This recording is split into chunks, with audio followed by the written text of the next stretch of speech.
Vamos recapitular e resumir o que vimos até agora para os movimentos com aceleração constante. Os movimentos com aceleração constante são chamados de movimento retilíneo, uniforme e variado. E você deve compreender por que tem esse nome. Vejamos o que aprendemos na aula 3, velocidade constante, ou movimento retilíneo uniforme. Nesse tipo de movimento, a posição variava linearmente com o tempo, significando que num gráfico da posição em função do tempo, temos uma reta inclinada em relação ao eixo dos tempos. E a posição variava uniformemente no tempo. Derivando essa função em relação ao tempo, encontramos a velocidade, que será um valor constante, v0x. Isso significa que num gráfico da velocidade em função do tempo, a velocidade constante será uma reta paralela ao eixo dos tempos. Veja aqui que eu simplesmente chamei v0x de vx. Essas duas grandezas são equivalentes. Se eu derivar essa função velocidade em relação ao tempo, sabendo que v0x é uma constante, eu tenho que a aceleração é igual a zero.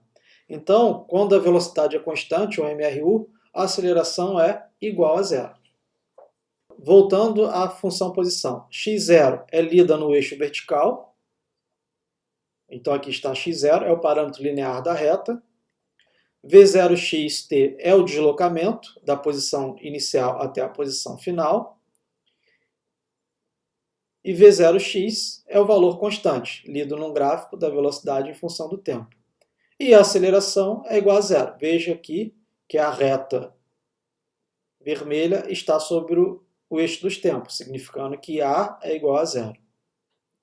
Vejamos o que aprendemos nessa aula, a aceleração constante, ou movimento retilíneo uniforme variado.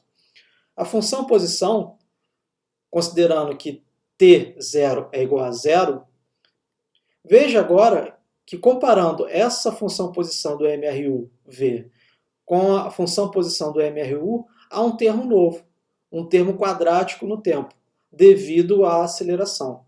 Esse termo quadrático faz com que a função posição se desvie da função posição do movimento retilíneo uniforme.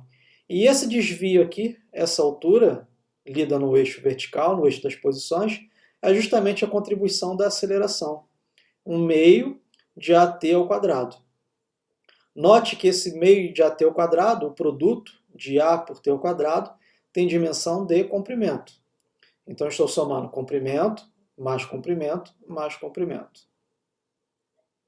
Como ficará o gráfico da velocidade em função do tempo? Vamos comparar aqui primeiro a função velocidade do MRUV, V0x mais AX vezes T, e do MRU, V é igual a V0x. Então, a diferença entre essas duas funções, do MRU para o MRUV, é o termo, é a parcela contendo a aceleração vezes o tempo. Agora veja que essa função é linear.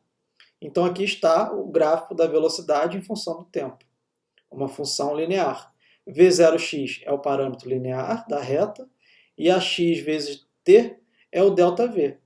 V final menos V inicial. E finalmente, se eu derivar essa função em relação ao tempo, eu encontro a aceleração, que será constante, será igual a AX. Então, no gráfico da aceleração em função do tempo, a aceleração é constante, ou seja, é uma reta paralela ao eixo dos tempos. Note que para eu obter a velocidade, basta derivar essa função em relação ao tempo. x0 é uma constante, a sua derivada em relação ao tempo é igual a zero. v0x vezes t, a derivada dessa parcela em relação ao tempo é v0x. Meio de axt ao quadrado, a derivada dessa parcela em relação ao tempo é 2 vezes ax vezes t. 2 dividido por 2 é igual a 1. Então, eu tenho ax vezes t. Quando você fizer exercício, você tem que reparar qual gráfico você está trabalhando. Então, leia os eixos. Se você está trabalhando com o gráfico da posição em função do tempo, da velocidade em função do tempo, ou da aceleração em função do tempo. E você precisará identificar se o seu movimento é MRU ou MRUV. Lembre-se que no MRUV você terá contribuições da aceleração. Vamos estudar um pouco mais os gráficos para movimentos com aceleração constante, para fixar as ideias. Vamos começar pelo gráfico da aceleração em função do tempo. Nesse gráfico, a função é uma reta paralela ao eixo dos tempos, porque a aceleração final é igual à aceleração inicial, que é igual a uma constante, a x. Vamos tomar aqueles exemplos da Ferrari, do início da aula. A aceleração da Ferrari, de 0 a 100 km por hora, é igual a 9,6 metros por segundo ao quadrado. E esse valor é constante até o tempo de 2,9 segundos. Então aqui está a representação dessa aceleração constante. 9,6 até um tempo de aproximadamente 3 segundos. Note que é um gráfico da aceleração em função do tempo.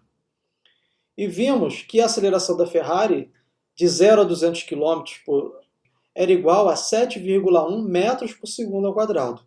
Aqui está o valor da aceleração, aproximadamente 7,1 metros por segundo ao quadrado, até o tempo de 7,8 segundos. Está mais ou menos representado aqui. Então, quando a aceleração é constante, a função é uma reta paralela ao eixo dos tempos, num gráfico da aceleração em função do tempo. Note o seguinte, que a variação da velocidade é numericamente igual à área sobre a curva.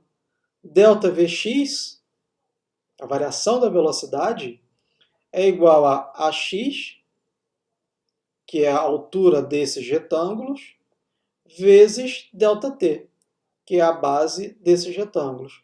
Por que é numericamente igual? Veja que a aceleração é comprimento por tempo ao quadrado. Comprimento por tempo ao quadrado vezes tempo é igual a comprimento sobre tempo, que tem dimensão de velocidade. Então, se eu calculo essa área, o valor numérico é igual à variação da velocidade. Portanto, a variação da velocidade no primeiro trajeto é de 27,8 metros por segundo, que é, essencialmente, o denominador. 27,8 menos 0. E ΔVx, no segundo intervalo, é de 55,6 metros por segundo. Note novamente que é o ΔV que aparece no denominador. Assim, se você tiver um gráfico da aceleração em função do tempo, ao calcular a área, o valor numérico será igual à variação da velocidade.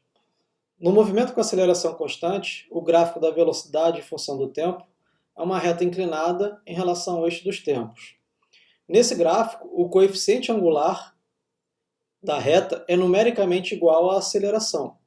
É calculado a partir da própria definição da aceleração. ΔV, que é a altura, dividido por ΔT, que é a base. Esse ΔV sobre ΔT é a aceleração média, que é numericamente igual à inclinação da reta. Vamos tomar o exemplo da Ferrari. Veja que ΔV é a velocidade inicial, que é 0, a velocidade final é 27,8, então o ΔV é 27,8. O tempo inicial é 0, o tempo final é 2,9, então o ΔT é 2,9 segundos. ΔV dividido por ΔT é 9,6, que é numericamente igual à inclinação da reta. Analisando a equação da reta, que Vx é igual a V0x mais AX, que multiplica T final menos T inicial, a velocidade inicial é igual a 0, a Ferrari parte do repouso. É por isso que a reta passa pela origem. O tempo inicial é igual a 0, porque aqui ela parte do tempo t0 igual a 0. Tomando o segundo exemplo, para o segundo intervalo, quando a Ferrari varia de 0 a 100 km por hora em 7,8 segundos. Ou convertendo para o sistema internacional, eu fiz isso automaticamente, né? A aceleração é 7,1 metros por segundo ao quadrado.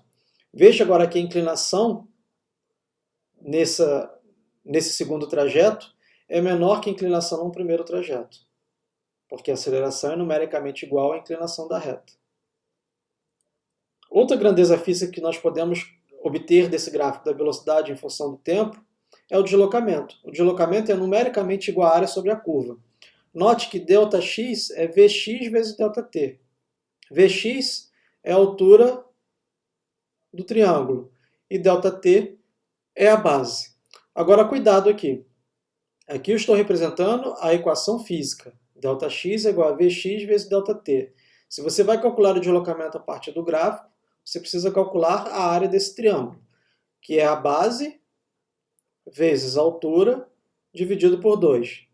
Isso tudo será igual a Δx. Tomemos um exemplo. O Δx para o primeiro intervalo será 27,8 vezes 2,9 dividido por 2. 40,4 metros. Ou seja, para atingir a aceleração de 9,6 metros por segundo ao quadrado, ela percorre uma distância de 40,4 metros. Para o segundo trajeto, o Δx será 55,6 vezes 7,8 dividido por 2, que é igual a 216,8 metros. Ou seja, para atingir a aceleração de 7,1 metros por segundo ao quadrado, ela percorre uma distância de 216,8 metros.